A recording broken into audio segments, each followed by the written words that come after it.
American Gods, starring Ricky Whittle, Emily Browning, Crispin Glover.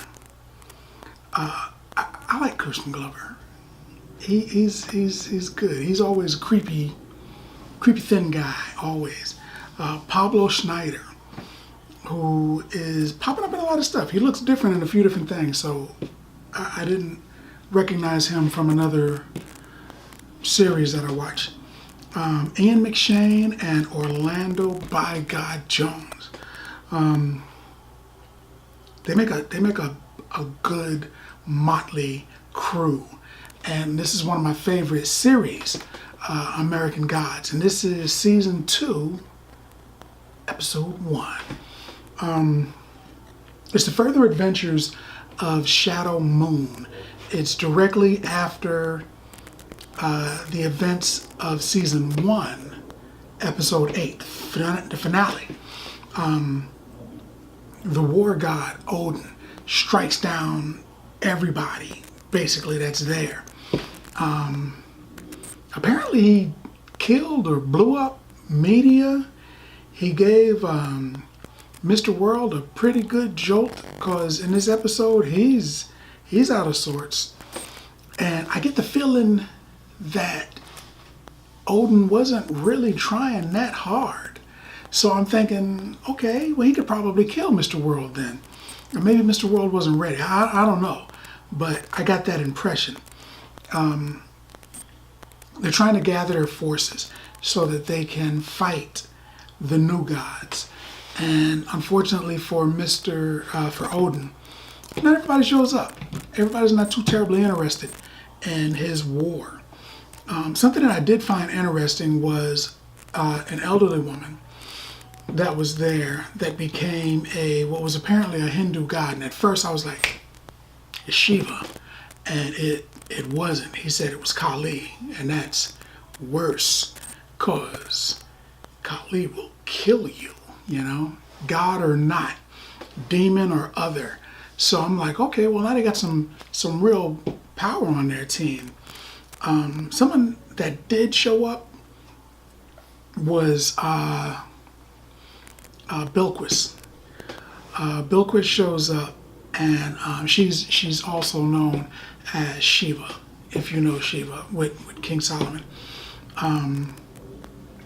So she shows up, but I remember from the last season, Techno Boy kind of told her, you owe me a favor, sweet cheeks, so you need to deliver.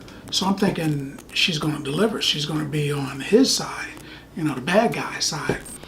And she walked a thin line. She kind of admits to everybody that she's working with them, and like, y'all are too. They're doing all right by me, man. So she kind of gives them that speech. I thought she was going to be more crafty and try to like kill somebody or whatever. She does do something that's kind of sneaky and underhanded. I'll let you check the episode out. You tell me what you think about it.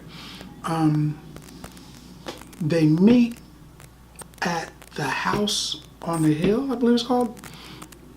And in there's a carousel that takes them to with the carousel I can only assume, because everything is like a modern day interpretation of what they are or what they would use. So the carousel I can only assume is some sort of nexus, a doorway between dimensions. And they step through and they go to one of Odin's great halls, and they have their meeting there, which was kind of cool. A lot of special effects. They were shown in their more godly forms, with lightning and mist and power shooting out of their eyes and everything. They're bigger than they normally are. It was kind of cool seeing that gathering of all of them. They also mentioned a lot of American legends. I think they said John Henry, I think was one of them. But they mentioned these legends, and I'm like, oh man, wow. So American legends, that would make sense, kind of, because Mad Sweeney is a god, sort of, but he's really a leprechaun. So I'm thinking he's not really a god. So having American legends there would make sense too, because they'd be hundreds of years old, depending on which one it was. They could be hundreds of years old and have gained power through storytelling and worship, just like Anansi and different people like that, who is one of my favorite characters. I like Mr. Nancy. He's entertaining, man. He's great. Orlando Jones is great characters, and this is a great character. It was perfect for him. Something that I wonder about though is the dead wife, Shadow's wife. What's he gonna do with her? She's dead. I mean, she's like a zombie, and if she comes back, then she's still kind of like a zombie, right? He came back from the dead, vampire, zombie, something, undead. What you gonna do with that? They said he kissed her and he could taste the death and rot when he kissed her. That's disgusting. What are you gonna do that again for? One time I was walking down the street, I slipped, I tripped, I fell, banged my elbow right there, hurt like the dickens. Stood up, didn't want to do it again. I had no desire for a repeat of that. It was bad. Kissing something and finding out that it is rot, why would you do that again? It's like falling in the street and wanting some more of that. Don't nobody want no more of that. So what's he gonna do with his wife? And she's like superhumanly strong. So if you tell her no, she might throw you into the moon or something. But anyway, if you take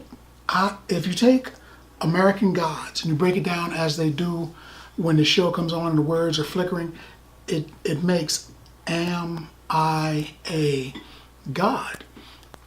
So I gotta think that they're talking about Shadow Moon. Is he a god? Because in this episode, he gives a pretty good shellacking to one of the other gods. And I'm thinking, how's he doing that? I mean, Joe Blow off the street couldn't beat up Zeus or something like that. I mean, it's not going to happen. So I'm like, he's got to be more, because both sides are interested in him. He's got to be more. Not quoting anything from the novels, but I'm just saying, looking at the show so far, he's got to be more, right? I think so. But more importantly, what do you think? Have you seen American Gods? Have you seen the first season? Did you dig it? I dug it. Let's talk about it in the comments. For me, I'm going to give this, I kind of wanted to say 7 bags of popcorn, even though I liked it. It wasn't, but then again, it kind of was. So I'm going to say 8 bags of popcorn, man. And if you like the video, if you like the content, subscribe. And then like. Popcorn passport. Get your popcorn passport.